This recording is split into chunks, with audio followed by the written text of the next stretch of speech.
Have you ever felt stuck inside a life you didn't plan? Or trapped inside choices that you can't undo? That claustrophobic feeling where even hope feels dangerous. What if the prison isn't actually your circumstances, but the belief that nothing can change? That's what the Shawshank Redemption is really about, and why it still speaks so powerfully today. In this episode, I'm joined by Justin Varghese as we walk through what this film teaches us about locus of control, hope versus survival, and quiet ways you can reclaim your freedom even without escaping your situation. I'm Brent Diggs, and this is the Full Mental Bracket, where science and storytelling meet to help you level up and tell a better story with your life. Good time period, bracketeers. We're coming at you with another episode. Joining me today in the stunt host chair is Justin Varghese. All right, good to be here. Justin Varghese is a film fan. He is a storyteller, a former attorney, a current minister. You're a man with a lot of hats. Yep. I've worn a few hats. No hair to put them on, but yes, I've worn a few hats. So we're coming at you today with an episode about the Shawshank Redemption, a movie made from the Stephen King story. It's a great movie, although I didn't think so the first time I watched it. But you apparently have been loving this movie for a while. Tell me why you love it. I have. Man, I would say from the first time I saw it, I had a very different reaction. I loved it from the very first time, and I was much younger because the movie's been around for a while. The book's been around even longer. There is just such a depth to the characters, such a depth to the many different storylines that take place throughout the entire film and the book. I haven't read the book. I've only seen the film, though I'm feeling inspired to read the book in light of the conversation we've been having around this already. So, yeah. Me too. I have not yet read the book. Only saw the movie. I saw the movie a long time ago too. And I heard everyone saying how hopeful, for the longest time, I really had no use for inspirational movies. If it said inspirational or based on a true story, I would just skip. I want sci-fi. I want fantasy. My life has enough struggle. I don't need to hear about other people's struggles. But I sat down and rewatched this movie, for this podcast, and I realized why it was a great story, and I realized why I struggled with it so much. We'll cover it better later in the episode, but honestly, this movie, at least to me, really comes down to the locus of control. Now, we have a whole other episode, probably live by now, about the locus of control, but it's just about whether you feel that your efforts affect the outcomes of your life, or whether you're just trapped in your life and everyone else controls you. And when I first saw this movie, I felt very trapped in my life. And I'm like, I already feel like I'm in prison. Why would I love this movie? And now that I watch it and I see this whole kind of Frankel kind of like, I have this freedom inside the institution that you can't take from me at a older age and hopefully a little more maturity. I'm like, oh, I like this story now. I like this a lot. Yeah. I mean, man, thinking through the way this story unfolds, our understanding of who is really in control of our future and our destiny, whether it is us or it is someone else, or maybe a little bit of both, is really unpacked through this film in a really profound way. It's part of what I love about it. Yeah, I mean, we've mentioned on the show before, I spent 6 years in the Marine Corps. Probably when I watched this movie, I was feeling very controlled. I was told where to live and where to go to work, and you couldn't quit. I had joined the Marine Corps to get away from a controlling family. And I had this whole sense of penitentiary in my whole life, and I was like, I am not excited about this movie at all. I'm like, I need some freedom. But that's what this movie is actually about. 100%. But I wasn't ready for it. Yeah, man. And that relationship between what our future holds, who's in control, and then the ideas of hope and purpose, which there's even a lot of overlap in between your military experience and the environments that the characters in this film find themselves in. Being institutionalized. Yep. Absolutely. And so, but those elements of hope and purpose, I think run a little bit differently even in those two environments, and I think really are just profound in the way they unfold in the story. So, yeah. So let's go through our hero's journey framework for this story. We cover that a lot. We have specific episodes on each of these pieces, but a good way to apply and break down a story and figure out the good wisdom for us is to go through this framework.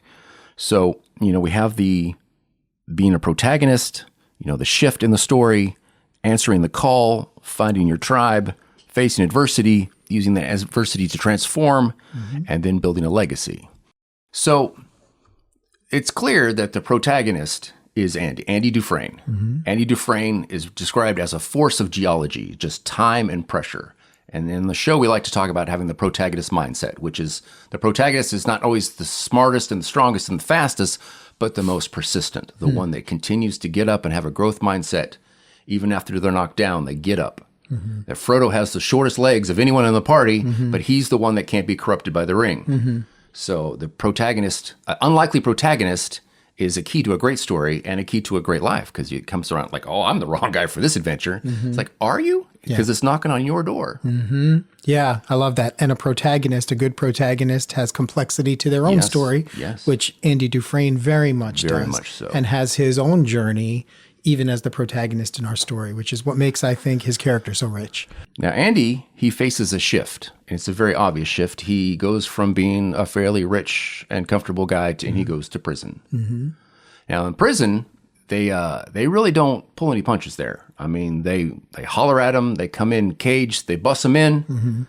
They're locked up. Their hands and ankles all chained. They get stripped naked and hosed and put in a cage. And at every moment, they're being treated like animals rather than human beings. Particularly painful for Andy, having been convicted of a crime he didn't commit. Correct. Which is an important part, I think, of his own internal struggle. Yes. And that will go back. I'll just take this moment now to say that's another example of locus of control. Because they have a scene where they all like, well, everyone here is innocent, Andy. How can you say that you're innocent? He's like, yeah, my lawyer screwed me. Yeah, this. Everyone had an excuse. There was some external force that was forcing them to be in jail. Yeah.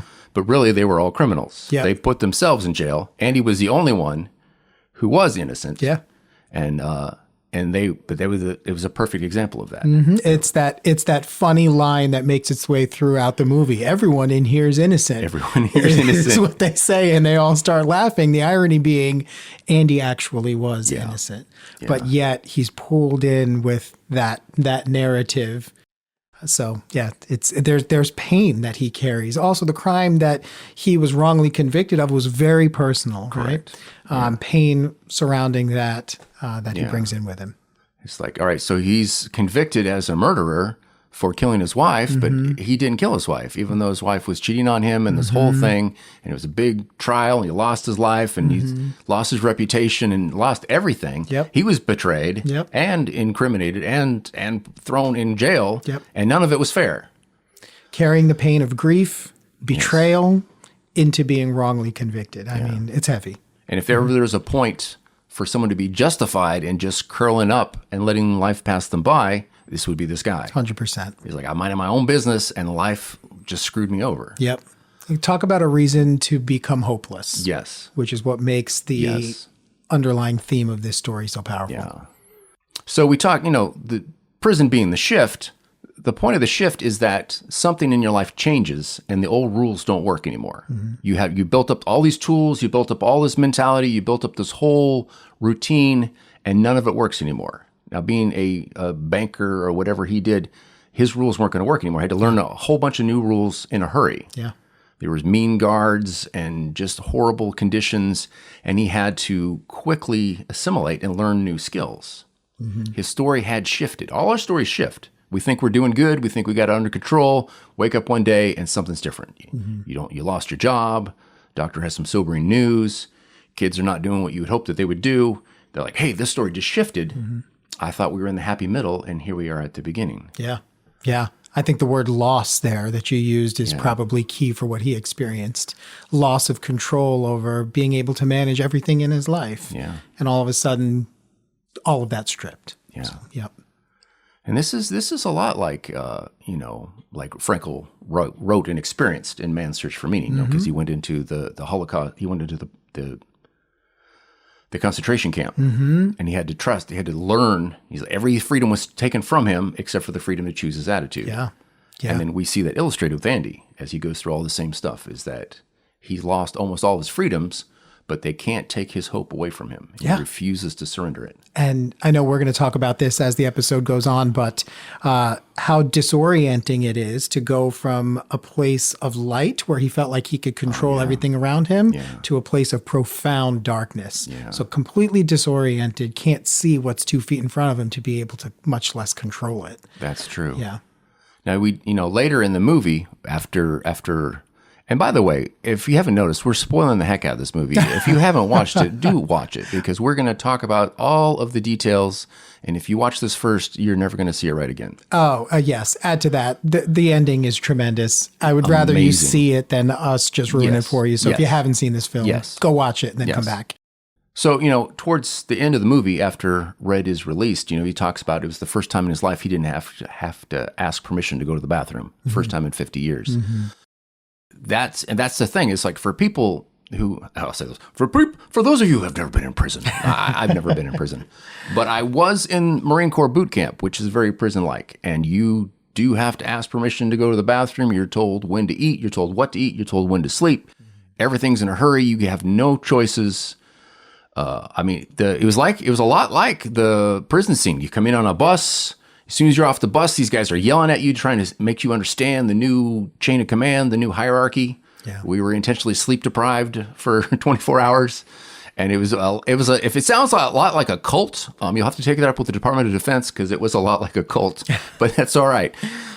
So I know what this feels like. Like, oh, this ain't Kansas anymore. I made a horrible mistake. What is going on? I've signed away all the control of my entire life.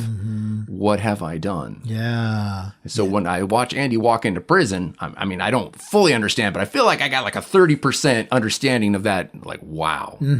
Yeah. Andy's experience takes on a whole other dimension, even as compared to a military experience, because the military experience, as challenging as it is, as much as the loss of control is similar, it is training for a purpose. Correct. Right? Whereas here, they are completely dehumanized with no purpose other than to just be caged. Just be punished. That is it. Every day is a punishment. That's true, because the military thing, that was temporary. The boot camp was for 3 months, and it was a very strict framework in which I did some really impressive growth that I wouldn't have done without that framework. Yep. They force you to eat right, they force you to sleep right, they force you to exercise, and you get in the best shape of your life, which you might not have done if you had an opportunity to watch TV and drink Coke. But they took that way away from you. Then you're climbing things, you're facing fears and jumping off of stuff and shooting stuff and blowing stuff up. And you're like, wow, because of this very strict, stringent framework, I learned what I was capable of. But these guys in prison have an even stricter, stringenter framework for no good reason. This is your new life. Yep. Every day for the rest of your life. Yeah. The guards are going to mess with you. You're going to have to avoid the predators. You are in a scary ocean for the rest of your life. And we talk about locus of control. Entering the military, there was an initial yes where you said, this is what I want to give my life to for this season or for whatever it might be. Whereas for those going to prison, there was no yes. I would say Andy Dufresne's situation is even more potent in that regard, because those who were actually guilty in that prison, they did say yes to committing the crime that got them there. He didn't even say that yes. No. So every element of control of his destiny was taken from him. And that's what puts him in this situation. I will point out that in the military, there is that same kind of prison yard kind of thing. It's like, yeah, my recruiter lied to me. My lawyer screwed me. If he told me the truth, I wouldn't have been here. I wouldn't have done this. And they were still trying to blame it on someone else. It's like, and that was the thing that comes up with your officers and everyone else, is like, you signed the paper. Yeah. You put yourself here. It's too late to get out now. Yeah. I'm like, do you have to bring that up every day? It's like, are you going to be a child every day? Because if you are, I will. That's funny. Oh, all right. So while he's in here, Andy answers the call of adventure. So after you face the shift, after your life changes, you realize that your old ways don't work and you have to try a new way. And that may be scary because you have this comfort zone that you don't want to leave. So Andy is on the prison. They're working on the roof, and he goes up to the captain of the guards and asks this very provocative question: do you trust your wife? And then the captain's going to throw him off the roof. He takes a chance. He's like, let me offer you my accounting, banking services, because this could be good for everyone. Yeah.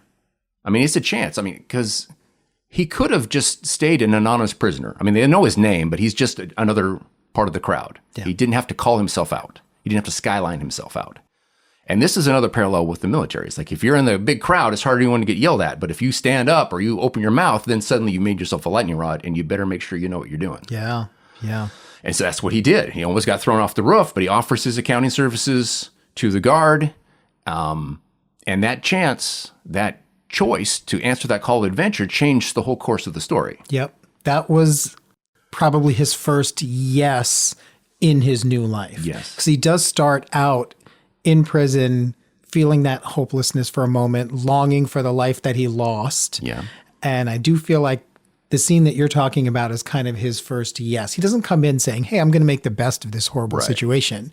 He comes in saying, none of this should have happened to me. All true. True. And then at that moment, I think he decides, okay, well, wait a minute. Maybe hope is not lost if I would just pay attention to it and say one more yes. Yeah. And he offers his services, and the benefit, you'll notice that he does that, and he gets beer for his crew that he doesn't drink.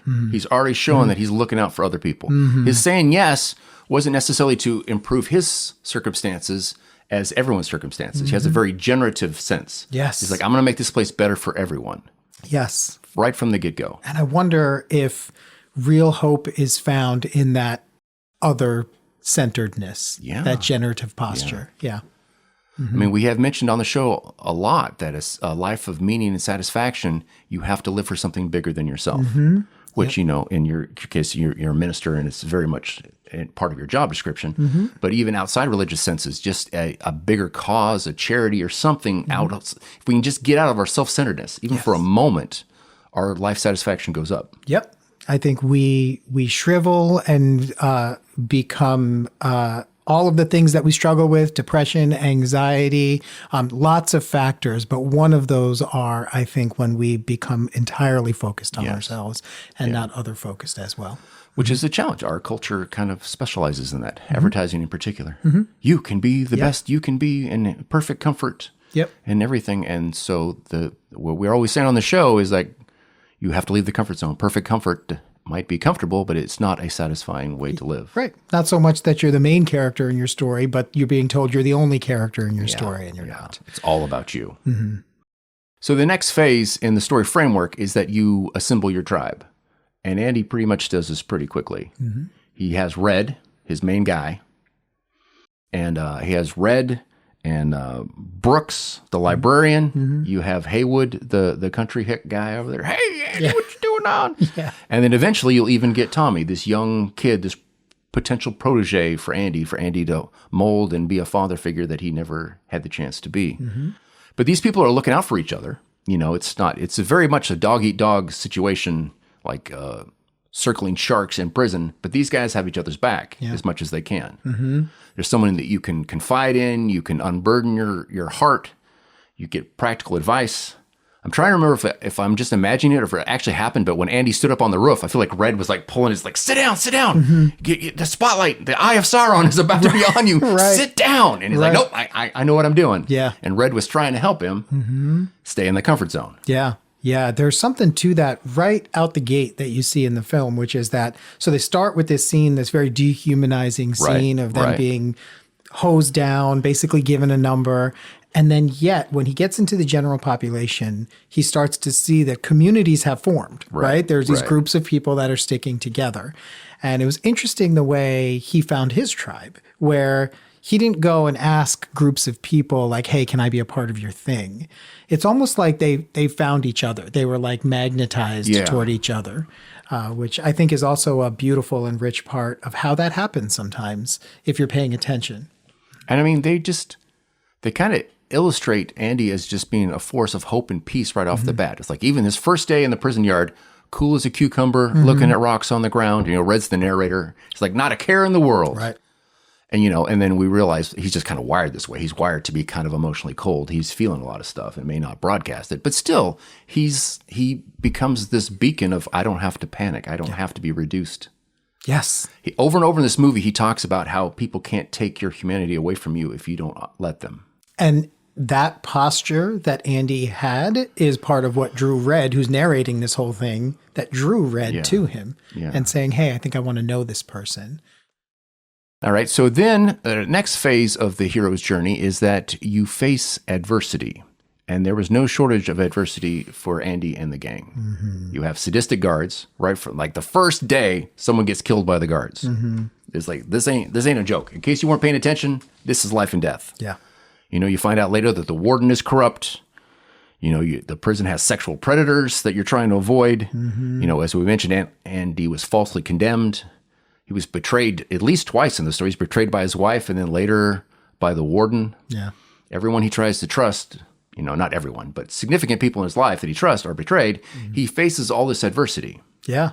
Yeah. And what he's told when he first arrives is that your entire existence here is not about hope. It's not about purpose. It's just about survival. Yes. And that's the posture that everyone has. Keep your head down. Yes. Don't get in trouble. Here, look what happens if you do anything other than that. So it's just survival, which is not a sustainable way to live. And I think Andy sees that from the start.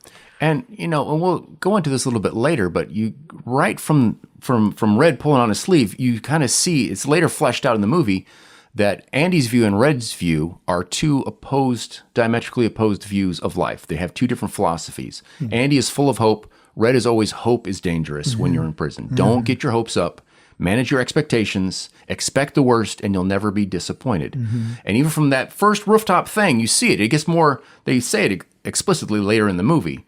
But there's like, from the beginning, it's like, are you Red or are you Andy? It's always asking you this question. This is one of the thematic elements of the story. Yeah. Yeah. Which is a powerful thing when you look at their initial postures. And then, like you said, we'll talk about it, but the way in which Red's posture and attitude changes, as does Andy's in its own way. It's part of their journey.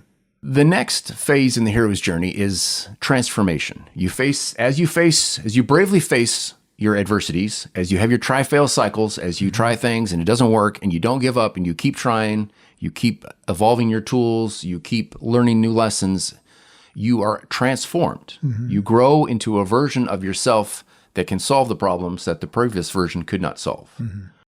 And so this is interesting in this story because normally in a main dramatic story, we talk about the main protagonist and his huge character arc. And Andy does grow, but he has kind of a shallow character arc. He's so quiet and so calm, you don't really see it. And you find out at the end, he's right from the beginning. He had a plan right from the beginning. He was a mastermind right from the beginning. He didn't give up right from the beginning. But he does grow some, but not as much as other stories.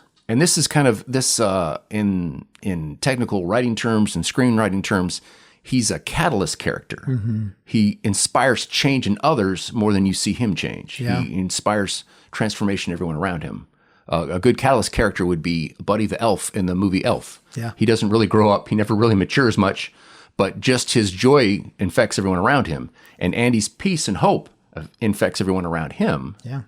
Even if he doesn't level up all that much. Yeah. If that concept is inspiring across the board. Yes. If you're a sports fan, some of our favorite athletes are the ones who make the players around them better, right?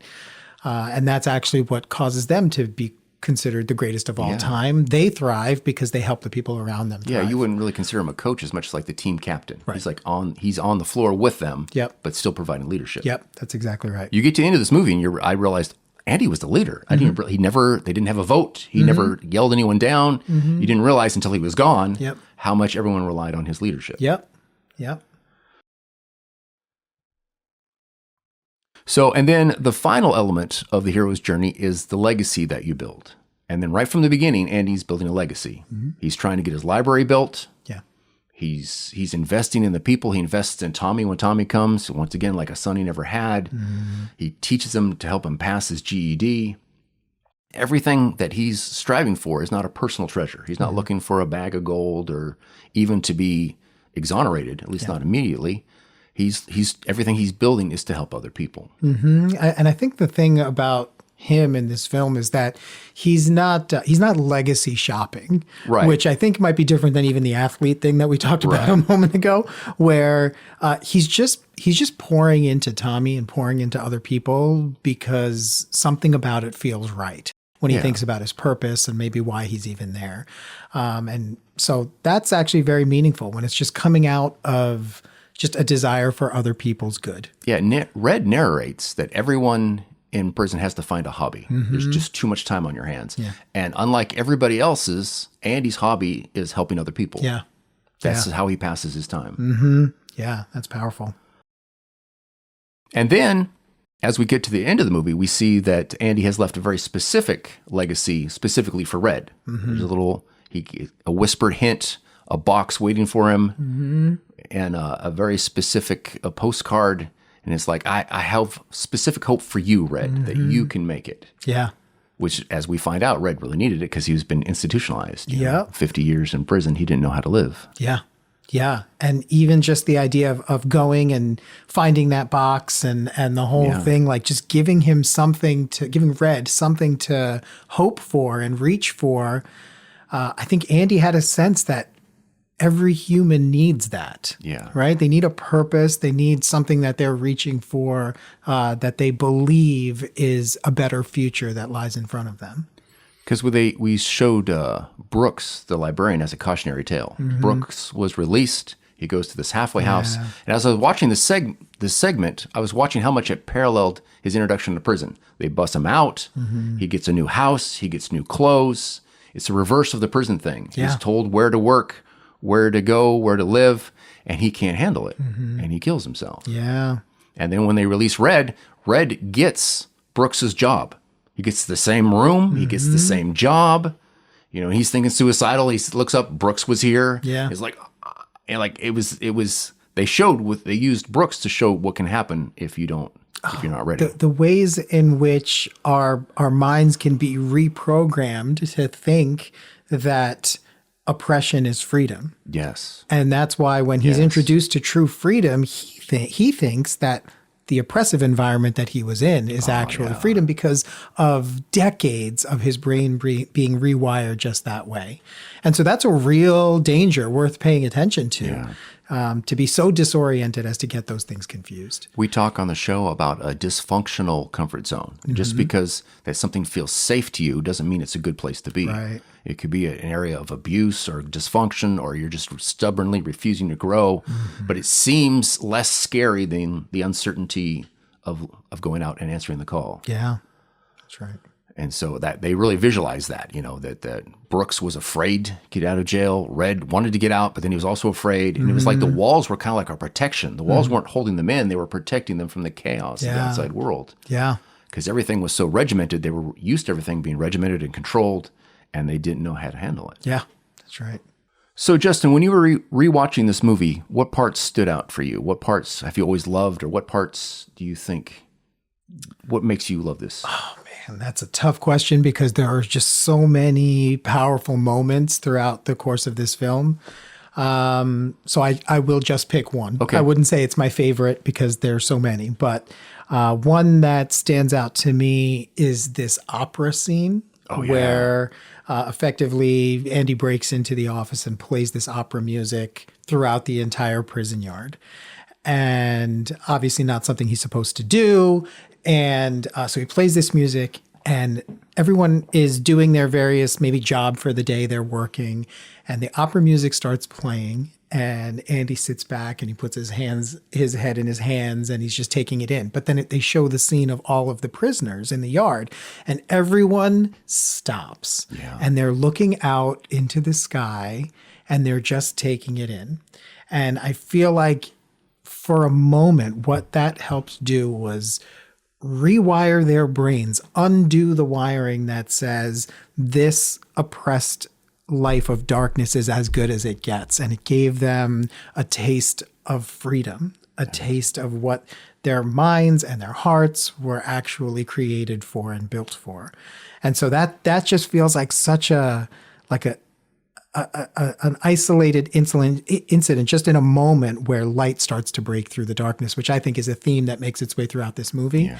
But that's like a really pointed moment where that happens. So And that's then- one of my favorites. Yeah, and then Andy and Red have an argument after that. And Red is like, you stuck your head out and you took a chance. And Andy's like, they can't take hope from us. It was the easiest time I ever served. My 2 weeks in solitary, I had to pay for that. It was great. It was well worth it. And Red is just shaking his head. It's like, no. You can't get your hopes up. You have to keep your hopes down. Yeah. And they explicitly state that right after that moment, after Randy takes a chance to help partially redeem these people, give them a little taste of hope. Yep.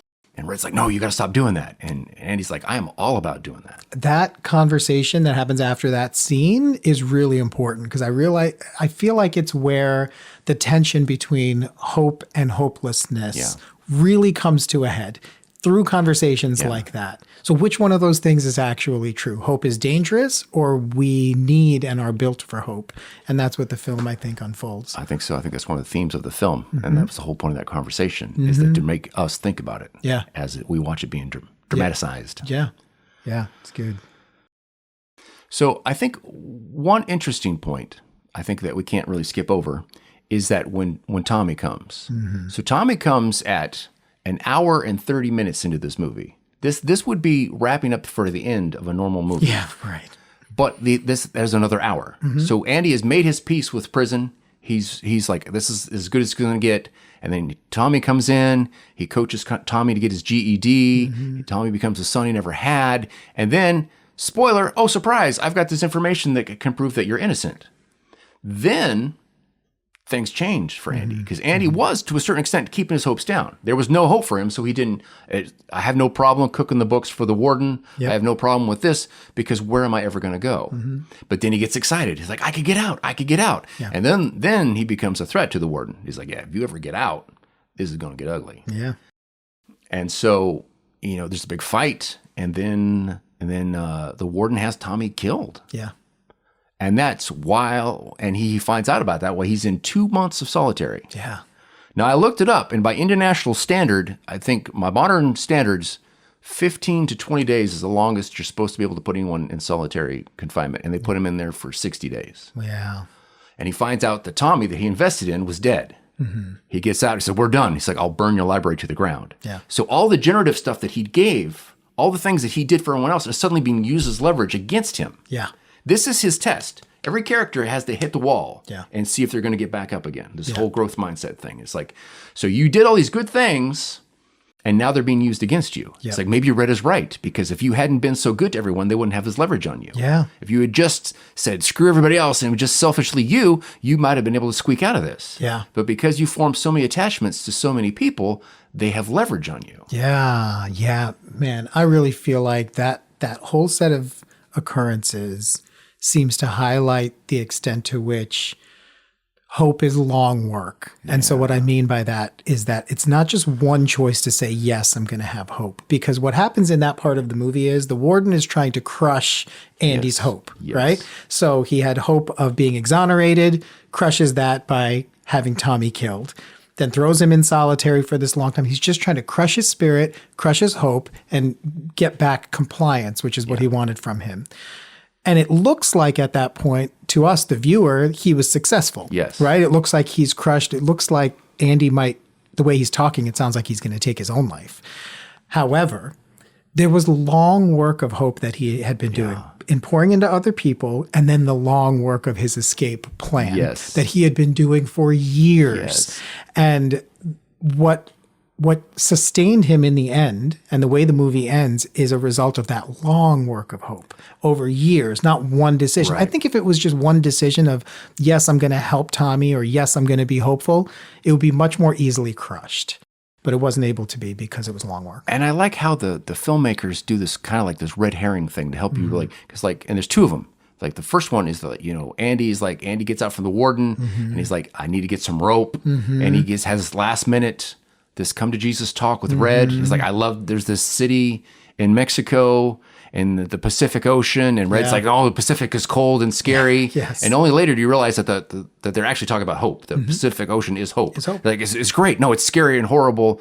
And he like, oh, he got this length of rope, and it's like, I'm never going to see you again, Red. Goodbye. Yeah. And you're like, oh no, they broke Andy, and that was the night of his escape. Yeah.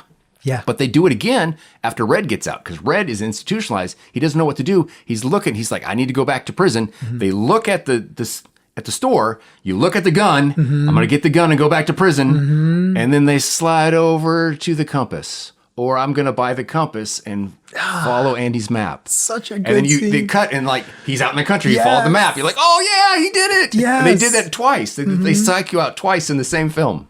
Like Like he's going to go down. Yes. Like, no, Hope won again. Yes. How is this even possible? Yep. And that choice, like I said, moving towards hope it's 100 decisions. Yeah. And I love that scene that you just described with the gun and the compass because it puts that choice Right so there. clearly in Yeah. front of him. Yeah. And that's the thing, I've never I've helped make a movie, but I've never actually made my own movie. But the thing is, you have to dramatize it. How do you make this visible on the screen? It's not like a podcast where we're talking about heady ideas. It's like you have to actually illustrate it. How can you show the choice between fate and helplessness and hope on the screen? Yep. And you have to find things that represent that. And do it in a way that's not hokey, Right. which is what Yeah. this film does. A flannel graph. This is hope, Exactly. and this is hopelessness. Exactly. It's like, no, this is great.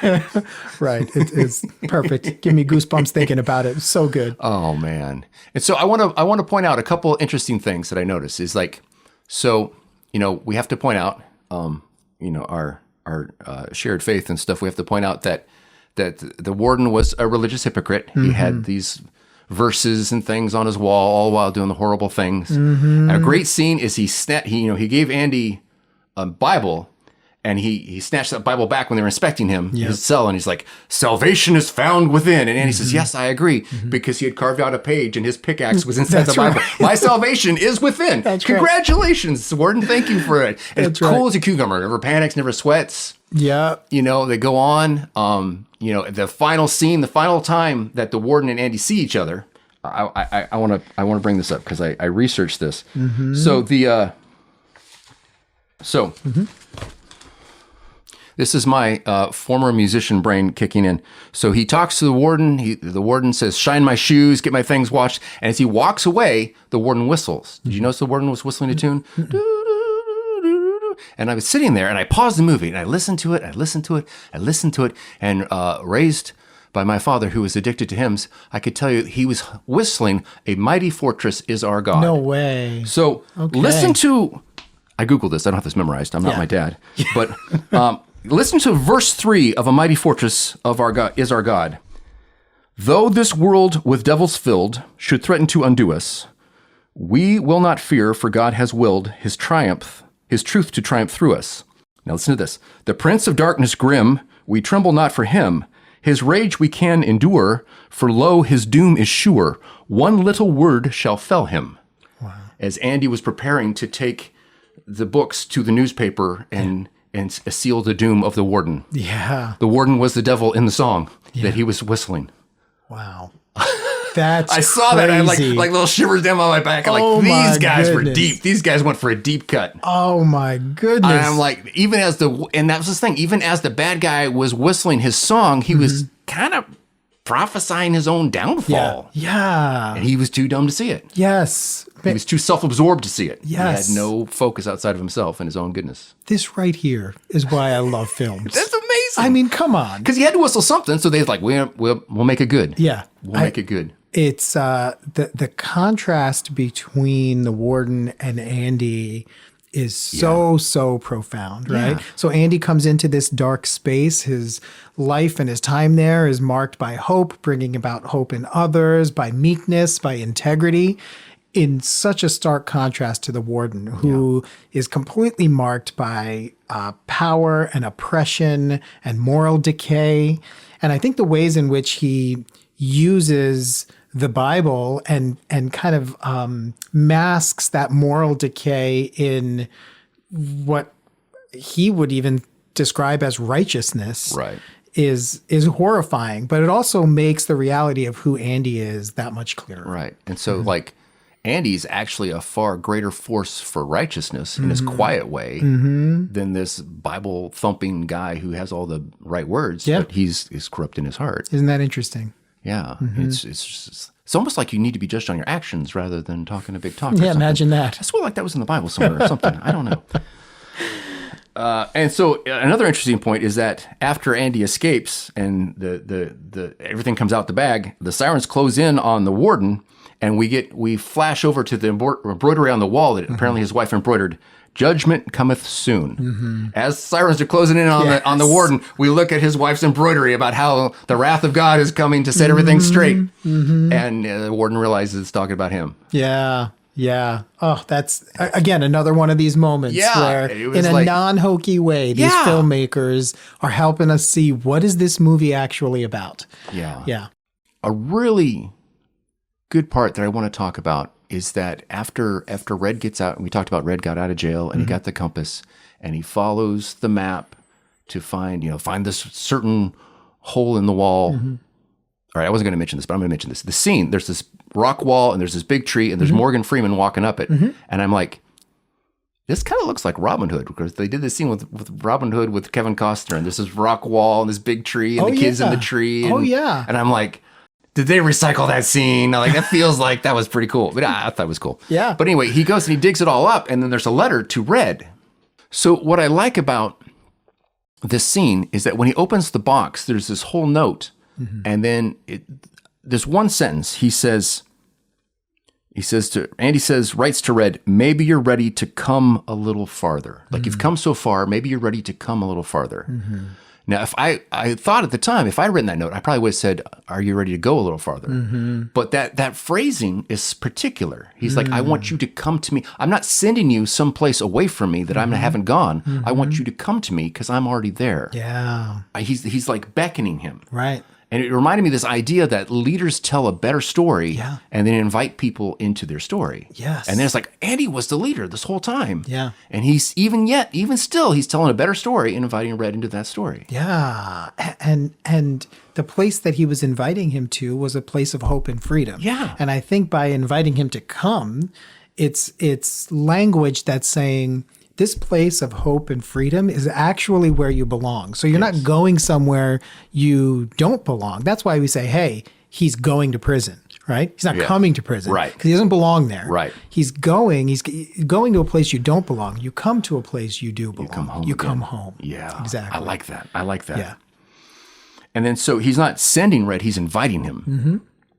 Yeah. And so then Red gets on the bus as he's getting closer to the ocean. You watch him on the bus. He rolls down the window. He can smell the ocean scent. And then Red says, he refutes his previous thing. He's like, hope is a good thing, maybe the best thing, and no good thing ever dies. Yeah. Ooh, and what a journey. Because you could hold that up to the exact opposite thing that he said earlier in the movie, an hour and a half earlier, but still. But I mean, it took him a whole life to learn it. Yes, but he learned this lesson. And I like that last scene because, like, you see Red walk up, and there's no dialogue. You can just imagine they're getting to know each other, and then they zoom out and they just look at this ocean of the Pacific Hope, this Pacific Hope Ocean, as they pull the camera way back away to the satellite view. Yep.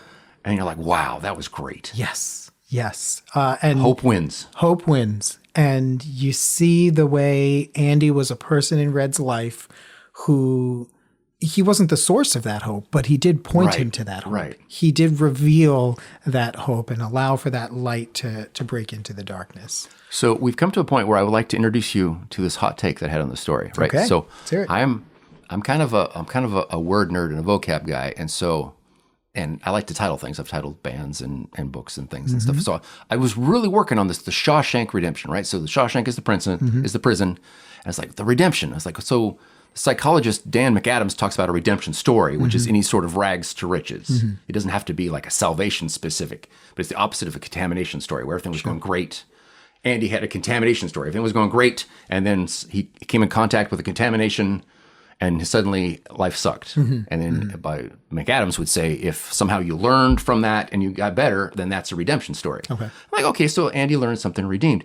And I thought about it, and I thought about it, and I thought about it, and I'm like, here's the hot take. The redemption in Shawshank Redemption is Red's redemption. Red is redeemed from his hopeless state and learns a new sense of hope. It's good. That's good. Say more. How do you see that? So, I mean, you could say that just so his life was, his story was changed and his trajectory changed, which is enough to make McAdams happy because it was, but you could even go on a deep, like almost like a Christian mythos about this, because Andy is unguilty. Sinless man enters into this darkness, inspires these people with hope. Then he's gone. And everywhere he went, he changed people's trajectories. Yeah. And he wasn't guilty. He just came in and changed everybody and then left, and everybody moved on with their story. Yeah. It made him kind of like, in hindsight, especially from our viewpoint, more of like a Christ-like figure. Yeah, there is something to that, because he was also inviting them into that journey from hopelessness to hope, and inviting them into a space that's marked by hope and freedom that Red was created for. I love that. And I think Red's story really does bear that out in a really profound way, as far as redemption goes. Yeah. And I don't really care for like the C.S. Lewis version of like heavy allegory, right? But I mean, we thought Andy was dead. There was a whole grave-like hole in a tomb, and he crawled into it, and he crawled back out. And you could, if you were of a C.S. Lewis mindset, you could really, and I've got friends who are, and I love you guys, but you could really go down this rabbit hole and start nailing every detail. But I just like the emotional energy of it, the thrust of it. And I think allegory is a little more powerful when it's a little imperfect. Yeah, it's a little, and there's layers to it, you're a fan of The Matrix, Yes. Yeah, so lots talked about that, right? But it's so many of the elements of it. Right. Exactly. And so, I think there's a huge redemptive story in Red's journey. Yeah. And then I also see redemption as it relates to the place, the actual prison itself, to Shawshank. Yeah. Because of the ways in which when Andy gets there, we get a picture painted of what that place is, and it is profoundly marked by darkness, right? It is just hopelessness. It is keep your head down, don't hope, and Red puts language to that. And what happens over the course of the film, and what Andy helps bring about, is a redemption of that place. If you look at the difference between when he arrives to kind of immediately before the things happen with Tommy and he makes his way out, the place is marked by hope. The library is thriving. I can't remember who it is walking with the book cart and like smiling. He's changed it all. He's changed it all. He's made this dark place light. And it just seems like there was redemption there. And then even when sort of the evil elements like the Warden and things like that get pushed out, I can only imagine that environment continued to be a place of light. I will say, even after Andy was gone, the other characters who were still in prison still talking about it. Talking about it. Remember that time Andy did this? Remember that time Andy did that? Full of hope This and joy. Generative legacy that he left behind. Yeah. After he was gone, his library was still there. The people he changed were still there. Yep. They were still changed. Like, okay, Andy's gone. Let's go back to being hopeless now. Yep. Shifts over. Back to being grumpy. Like, no, everything had changed in his wake. So many redemptive plot lines throughout this film. And so, and we're kind of easing into our takeaways, but even as we watch that, I'm like, is that me? Am I going against is it possible for me to go against the flow that much to change people's trajectories? Historically, that has not been me, but as I older and think more about legacy and wanting to leave something behind, I'm starting to reevaluate things. I feel like by Andy just being a person of hope, those who were near him somehow they just absorbed some of that. It wasn't like a specific strategy. Correct. His only specific strategy is like, I'm going to keep writing letters until they send us books. Yep. And I'm going to whittle on my wall a little bit every day. Yes, exactly. Other than that, even the way he helped Tommy, which was maybe the most intentional thing that he did with a person, even that, his posture towards Tommy was, you can do this. Right. Like, I'm just here to help you. And it's just that hopefulness that was just leaking out of him and onto the people around him. And I think that's another good connection. Another good connection is that the incremental progress. We talked about that in our marriage episodes and stuff, that it's not a big one and done. Here, I've done this dramatic gesture. I've won you forever. It's just more about picking the hole in the wall a little bit every day, investing in people every day, writing another letter to get the books every day. That was what his protagonist mindset of just putting his nose to the grindstone and just not giving up. Yes. The long work of not giving up. Being the protagonist and just continuing to persevere. Yes.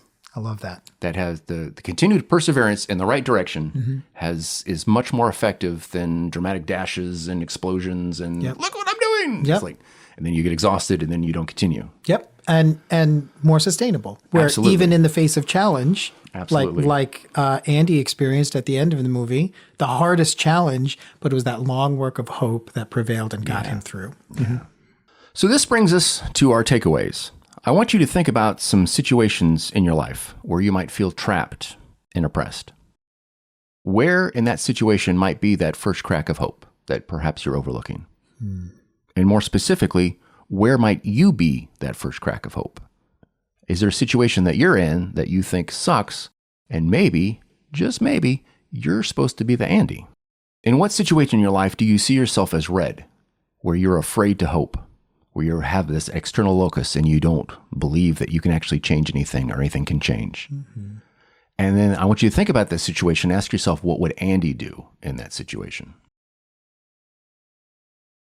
And then finally, as we saw in this movie, Andy was transformed even as he was helping to transform others.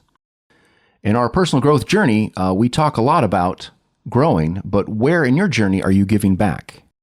And what generative legacy are you building? It's good. Or as Justin would say, where are you pulling back the curtain so that the light can get in? That's exactly right. I believe so much that hope and a better future awaits us all. And so what we do for each other is help the others see it when they can't. And you help me see it when I can't, and I help you see it when you can't. No, as we say on the show, nobody who's serious about achieving their goals travels alone. That's right.